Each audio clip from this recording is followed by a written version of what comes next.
Well, President Trump is in Las Vegas this morning in the middle of a two-day political trip. CBS News political correspondent Ed O'Keefe went there to ask 4 voters, 2 Democrats and 2 Republicans, about the midterm elections and the claim that Supreme Court nominee Brett Kavanaugh assaulted a woman in high school.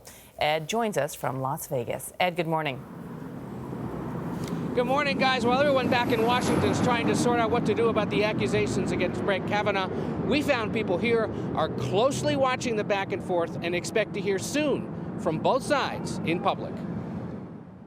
I think it should be investigated. I had mixed feelings about that because I felt, okay, none of us are the person that we were in high school.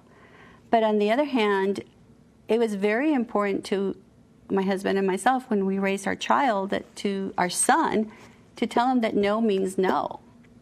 And you respect women, you don't abuse women. So I think that the issue with Brett Kavanaugh is that as a judge and as a justice, he's going to be ruling on sexual assault cases.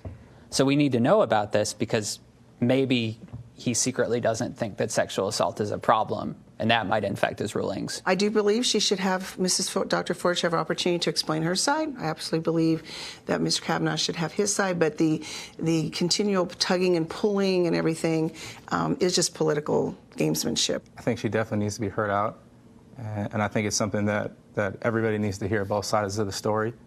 And then obviously it's up to the Senate to decide who they believe in and what they believe. Do you want the FBI involved in this, or should they just come and share their views and let the senators decide?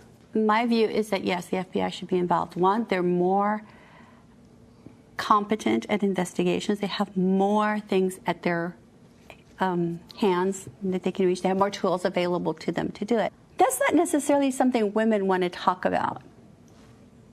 It's not easy to talk about, and if you think back, and you're probably too young to remember, but I was around when the Anita Hill issue came up, and she was not treated well or nicely or any of that. He has been investigated by the FBI previously, and I don't know that bringing them in now, for an FBI investigation makes a lot of sense. I think you can't ignore the momentum of the Me Too movement right now, and that might have played a factor and sort of given her the support that she needs. Right, because I think we see that with a lot of these other cases where women may have felt like they were alone or not empowered or may have been shot down or dismissed before this wave and momentum started to build. So I think that definitely plays a factor.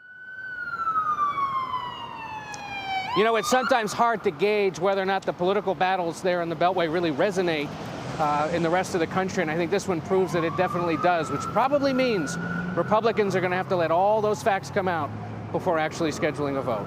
Interesting to listen to them talk. Sometimes it's more informative to hear from average people than even politicians. And Ed, you also spoke with them about gun violence. What did the group tell you about that?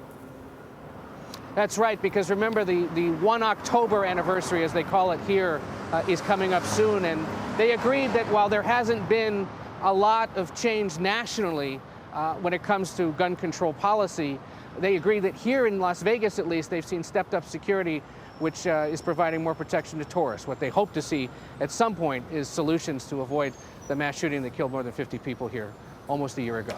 Of course, that was the worst mass shooting in U.S. history. Ed O'Keefe, thank you. Well, this Sunday, John Dickerson talks with Republican Congressman Trey Gowdy and Democratic Congresswoman Anna Eshoo on Face the Nation here on CBS.